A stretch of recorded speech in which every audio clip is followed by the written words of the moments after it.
I love to watch science fiction movies, but I cringe. I cringe whenever I see a depiction of the aliens. First of all, the aliens speak perfect English. Do you ever see such jerky-looking creatures? On one head yet. Typical Earthmen.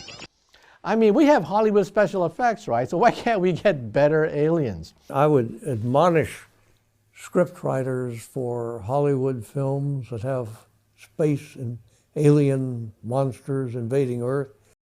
Don't give them claws. Claws are for carnivores. And you've got to be an omnivore to be an ET.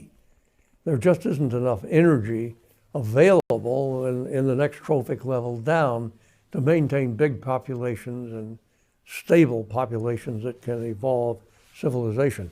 Some people have gone so far as to say that, in fact, human-type organisms, humanoids, will occur on other planets, that there will be intelligent beings that, if we saw them, they would be recognizable, which, of course, is what Hollywood tells us. If you watch almost any science fiction TV show or movie, the intelligent life form is bipedal, a couple of arms, a mouth. I mean, maybe they only have 3 fingers and pointy ears and they're green, but they're pretty humanoid. And so some people say, yes, that's actually very likely that humans are a very successful life form here on Earth, that we are extremely well adapted to our environment, which ancestrally was occurring on the plains of Africa, but we adapted so exquisitely that we now dominate the world. So if this is such a good adaptation here on Earth, it would similarly be a good adaptation on another planet, and evolution would be likely to take the similar course.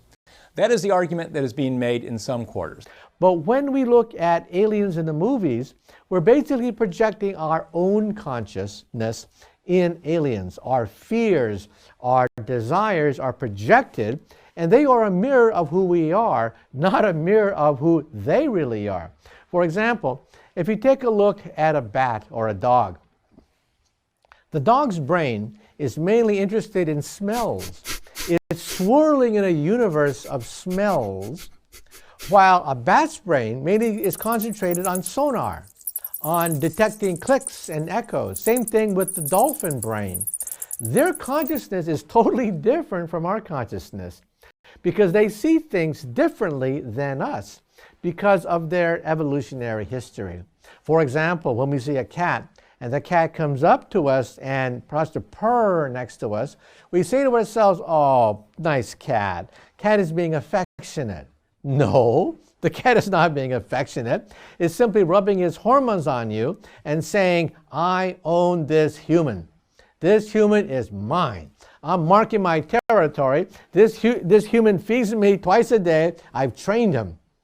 So a cat sees the universe totally different than we do, and yet we impose our thinking on an alien. E.T. is out there. There just has to be in that 100 million star system. Here's what I did. I looked over the many examples of the origin of whole new lines of animals that have occurred on the land since the early Paleozoic.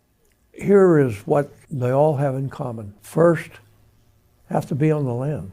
Can't develop advanced societies and anything like civilization. Well, why not? Why no marine, freshwater creatures? Because they don't have fire. In order to build tools beyond chipping some rock or stone away, you don't have any way to create more advanced technology without concentrated power source that you can transport from one place to another. E.T., I'm now drawing this again from the record of multiple origins of animal lines on Earth.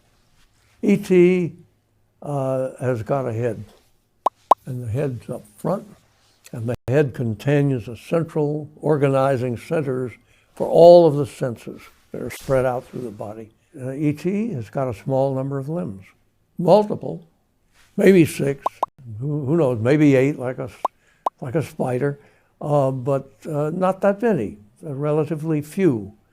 And E.T.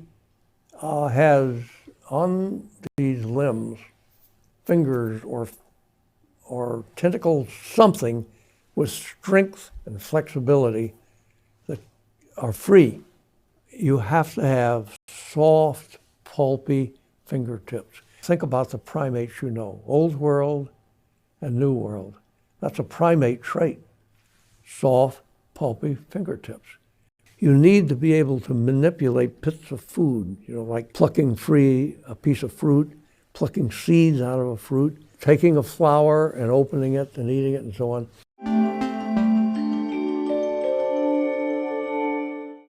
Now, some people say that we should not try to make contact with them because they could be potentially dangerous. Danger, Will Robinson, danger! For the most part, I think they're going to be peaceful because they'll be thousands of years ahead of us, but we cannot take the chance.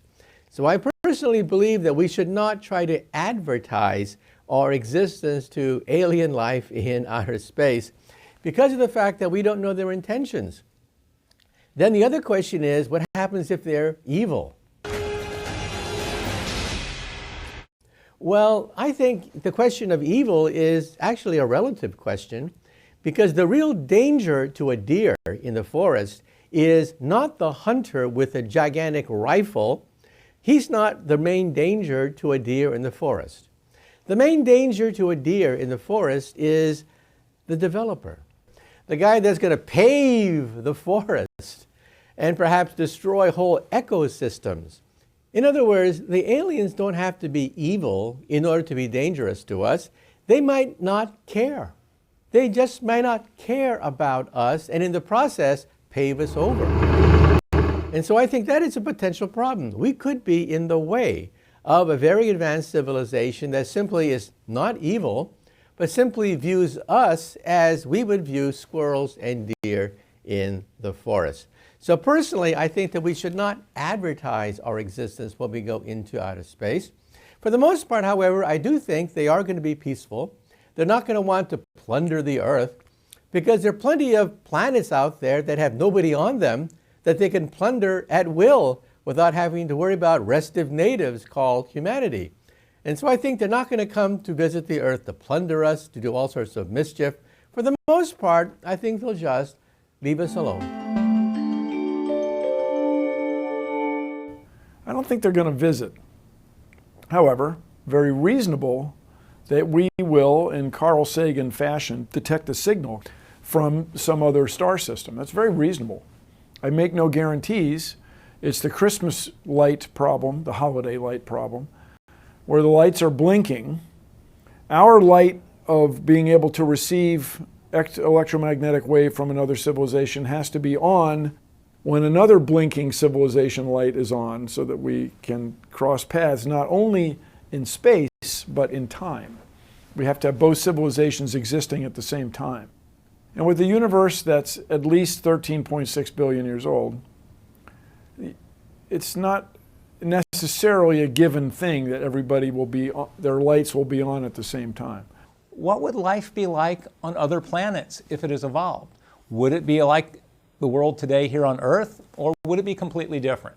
This question has taken on some increased urgency, or at least interest, in recent years because we now realize that there are many planets out there that are like Earth. We used to think that Earth was perhaps unique, and so perhaps life as we know it is unique because we're the only place that it could evolve. But quite the contrary, we've now discovered that there are lots of what are called habitable exoplanets. Some people estimate millions, even billions, just in our own Milky Way galaxy. If there are really that many Earth-like planets, many people think that it's very likely that life has evolved on them. And so the question is, what will that life look like? It's very reasonable. Absolutely not proven. We may have the means to prove it. Very reasonable that you and I are descendant of extraterrestrials. We just found liquid water on Mars, super salty water on Mars that apparently flows every Martian year. Every time Mars goes around the sun, it gets warm enough in this one area, liquid water flows. For a while, briny water evaporates. Very reasonable that there's something alive on Mars, or certainly that there was something alive on Mars. Then it's very reasonable that Mars was hit with an impact, you can show that Mars was hit with an impactor, comet or asteroid, about 3 billion years ago. And some of the material of Mars was thrown off into space and some of it landed here. We find rocks on Earth that are clearly of Martian origin. I bought one online for kicks. And suppose some especially robust Martian microbe, a Marscrobe, was in this piece of material, landed on Earth at an especially fertile time here on Earth 3 billion years ago. And you and I are descendants of Martians. Toot, toot, toot, toot, toot, toot, toot, toot.